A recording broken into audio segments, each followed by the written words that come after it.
I had got my shit together, and going through another little homeless spell.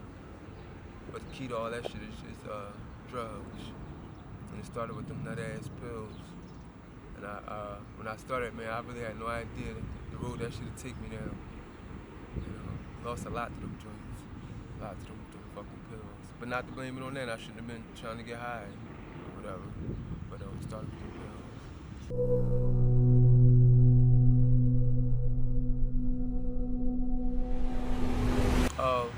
Well, this time I'm homeless, and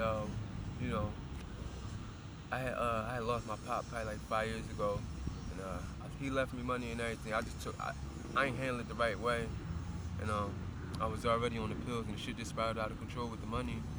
And my family got sick of the shit. I was stealing and shit, just not being a good guy. Lost it all. Then I came out here. I used to sniff dope for years. I was selling the shit, selling drugs, sniffing dope on the low. Nobody knew.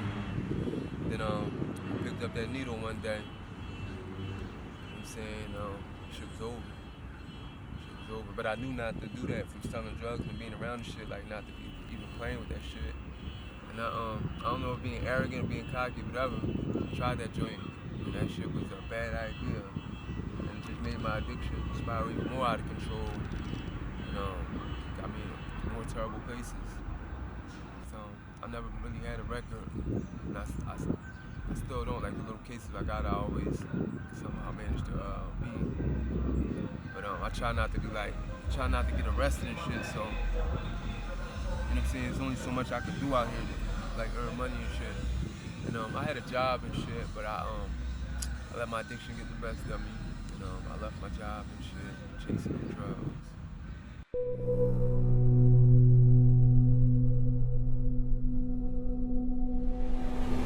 I did grow up with my parents. Hard-working father, hard-working mother.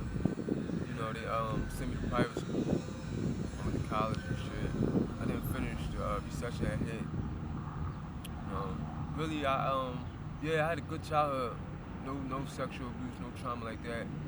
I went through like little physical abuse or whatever, but that's common for real, whether it's acceptable or we realize it. Because I was going to get Suboxones, and I was going to therapy there, and it was like I can't compare my traumas to other people, because I was thinking like, man, a lot of people out here been raped and touched, different little weird shit, but that never happened to me, so I didn't understand why I be using drugs so much and stuff. But I have been through like some serious physical abuse.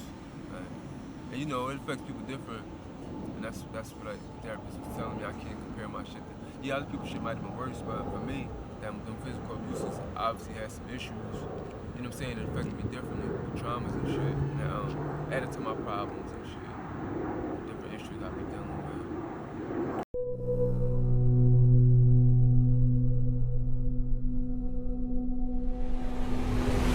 Well, I used to, I stayed at the library at Kensington, but every time you fall asleep, it's the same people that's out here doing bad. They'll steal from you and rob from you when you fall asleep.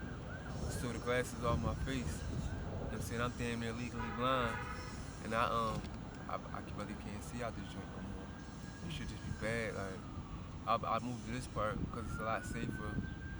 People. The neighbors and shit try to call the cops and say people be unconscious and shit, but that's just because they don't. I understand it's an eyesore. Where people go to work and they gotta see bums sleeping in the park or whatever. And, they for me, man, is getting up, trying to chase a high for real. I go to prevention point, get some works. You need them. Fresh works to save your veins. I didn't know that when I first started, and I ruined my veins by using the same. They call them works, using the same ones over and over.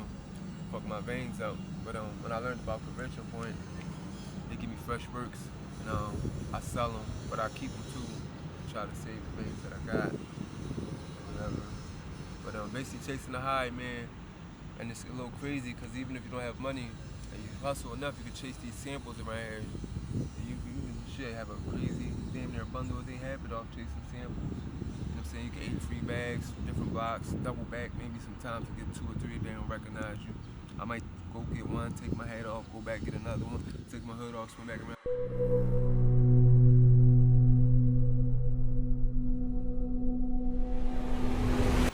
I hate the said, because I love marijuana and shit, that really might be like the gateway joint. Because I went from there to the pills. Or maybe cigarettes was first, because nicotine is definitely a drug. But it started with the weed and the pills, you know, a little alcohol and college partying and shit. But I don't even drink no more. Then I was playing with the cocaine, the powder. Just was a slippery slope. But weed was definitely the first. But nicotine was the first, because that's a drug. And you know, it's a legal one, but it's still a drug. Nicotine and then to the marijuana was definitely the path I took.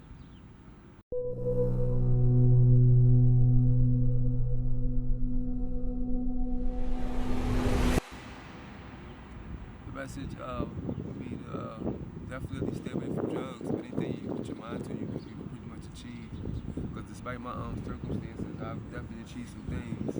I'm a licensed nurse, you know. That's why I try not to get arrested, and I try not to. I didn't lose my license. I done definitely worked and did things that I shouldn't have been doing, like as far as with the narcotics. But I never been like I didn't lose my license, thank gosh. And I just really can't work right now because my drug addiction is out of order. And I give narcotics, and I don't want to risk losing my license. I worked hard for that. But it would be to stay away from drugs. Anything you put your mind to, you can achieve. You know, don't let people hold you back or let yourself hold you back. It's definitely sky's the limit. Regardless of where you come from, you can work hard enough to achieve it. That's the gist of it. Cause people try to kick a story and shit. You know, like try to blame the man or blame the people and all that. No, shit is definitely stacked against you, but you can achieve whatever you need to achieve.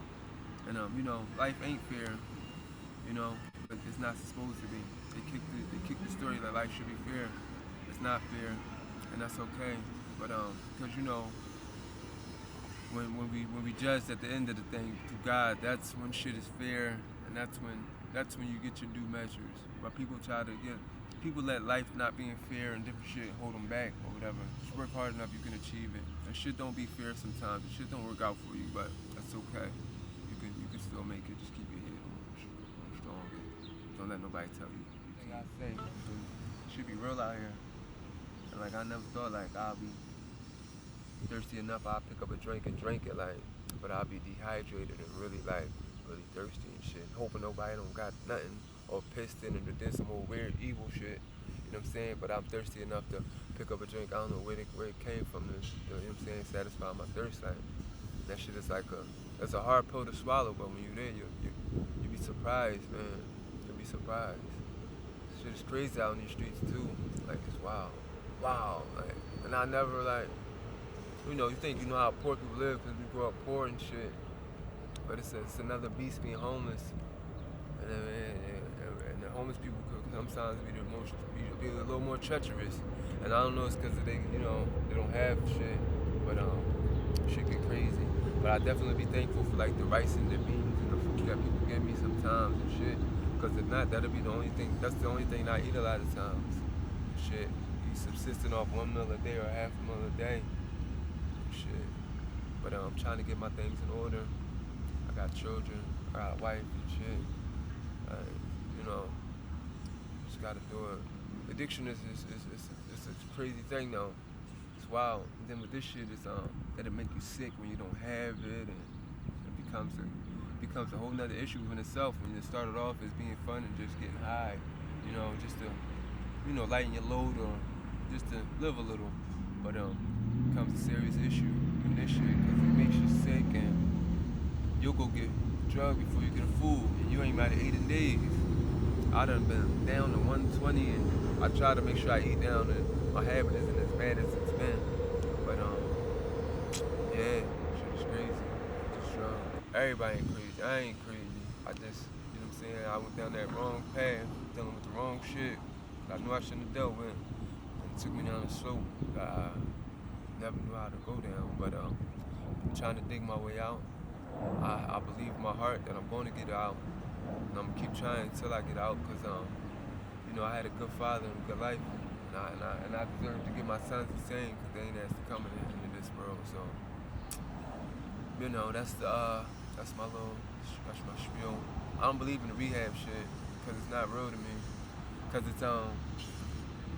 it's structured environment. It's not real. When you get out in the streets, it's totally different. And they tell you people, places, and things to stay away from, but we live around people, places, and things, you know? So I'd kick the habit before on the streets, and I plan on doing it again. It should be rough, but it's possible. It's possible. And, I just keep believing that anyway.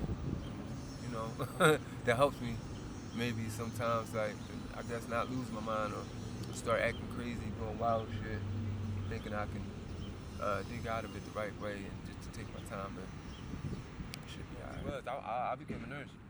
She's still a CNA. But yeah, we both was CNAs. You know, nursing assistant, helping out the old people. Yesterday, I had some salads for dinner. People gave me and shit.